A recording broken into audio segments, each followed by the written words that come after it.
reports of blood evidence inside, and alleged ransom letters demanding Bitcoin begin circulating online.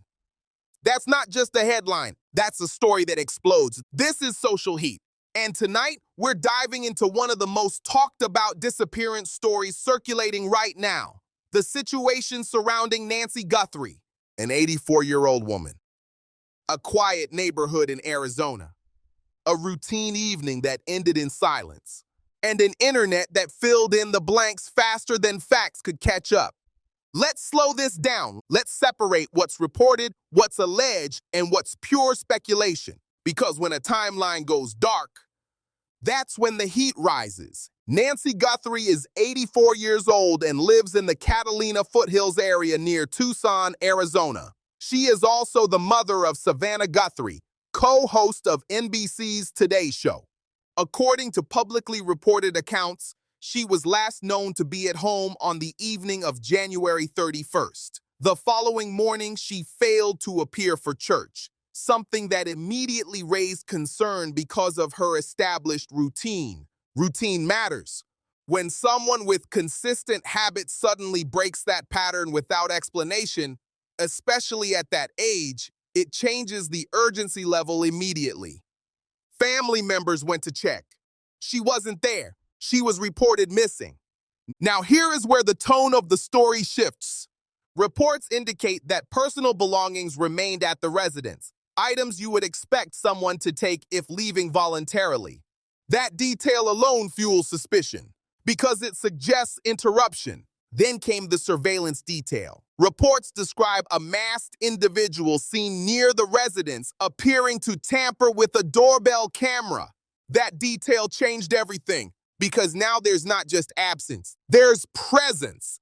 Someone was physically there, and tampering with a camera suggests awareness. It suggests intent to avoid documentation. It suggests planning. Then another layer, reports of blood evidence inside the residence matching her DNA, along with unknown DNA being analyzed. Let's be clear here. Blood evidence elevates a case dramatically. It signals that something significant may have happened at that location. Unknown DNA introduces the possibility that another individual was present. But DNA takes time, processing, comparison, elimination. Investigative patience does not move at internet speed. Meanwhile, the internet began constructing a larger narrative. And here's where things accelerated. Tabloid outlet TMZ published a report describing an alleged ransom note demanding millions in Bitcoin. The key word is alleged. That means the communication was described, but not publicly authenticated through formal law enforcement confirmation. Other outlets reference TMZ's reporting, but authorities themselves have been careful in public statements.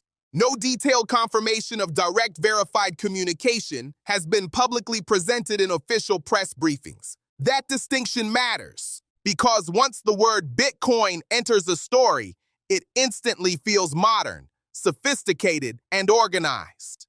Crypto has become synonymous with digital crime in public imagination.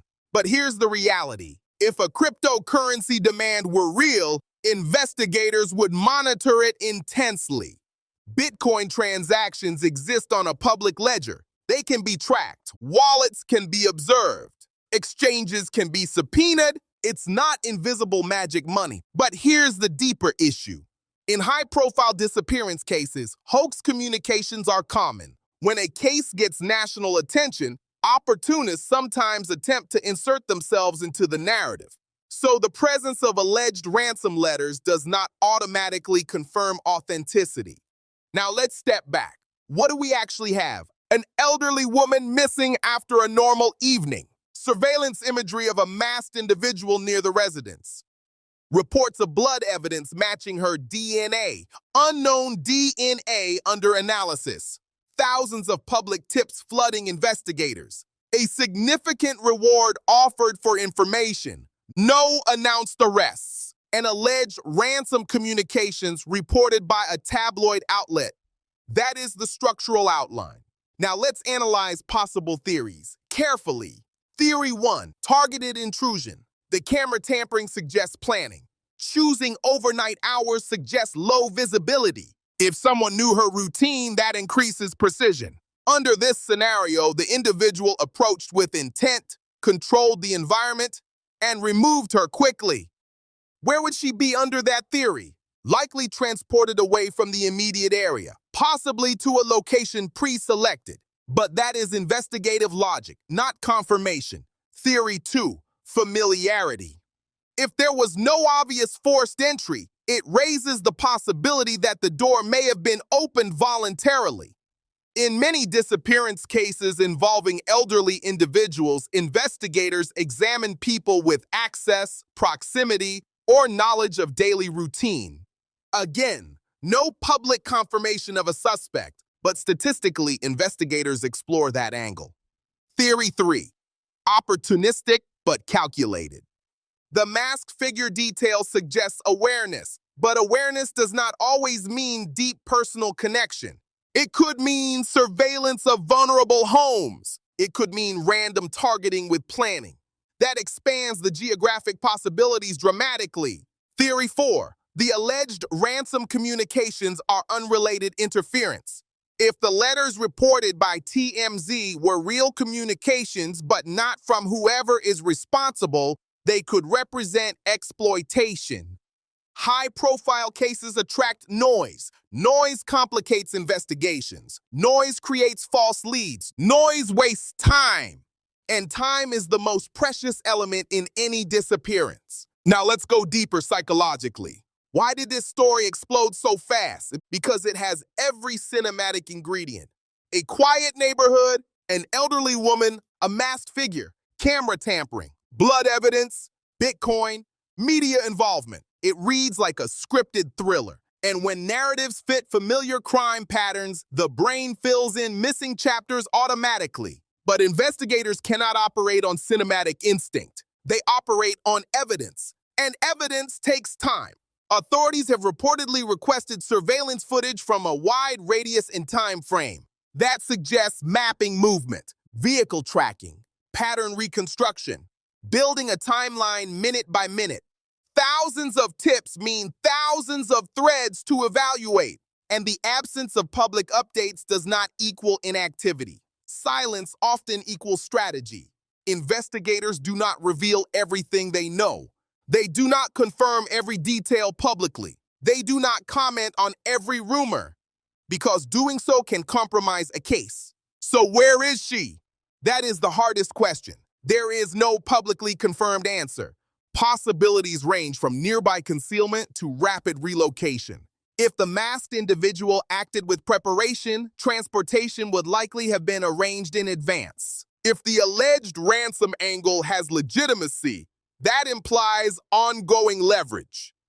If the ransom angle is noise, it tells us nothing about location, only about exploitation. Right now, the most honest answer is uncertainty. The investigation continues. Forensics continue. Tip evaluation continues. And the public waits. On Social Heat, we don't jump to conclusions. We analyze the structure. We separate confirmed reporting from alleged claims. We examine how narratives form. And we acknowledge when the story is still unfolding. Because sometimes the real tension isn't in what we know. It's in what we don't. When the camera feed cuts, when the timeline breaks, when a routine stops, that's when the heat rises. And until authorities provide definitive updates, this remains an unresolved disappearance surrounded by both evidence and speculation. We'll continue following developments, and when verified information emerges, we'll break it down. This is Social Heat. Stay sharp, stay critical, and stay with us. Thanks for watching.